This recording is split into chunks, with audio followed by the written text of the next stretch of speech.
ఢిల్లీలో అర్జెంట్‌గా ఒక సొరంగ మార్గం నిర్మాణం. ఆ సొరంగ మార్గం 6 లైన్‌లు ఉండేటట్టు చూడడం.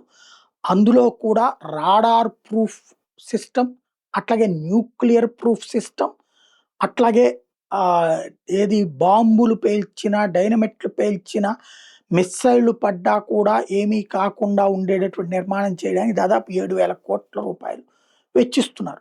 ఎందుకిది? మనం యుద్ధ తంత్రంలో చూస్తే మనం కావాలని యుద్ధం చేయం.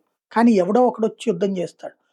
ఇజ్రాయెల్ మీదన హమాస్ దాడి చేయకపోతే, హెజ్బుల్లా దాడి చేయకపోతే ఇజ్రాయెల్ దాడి చేస్తుందా?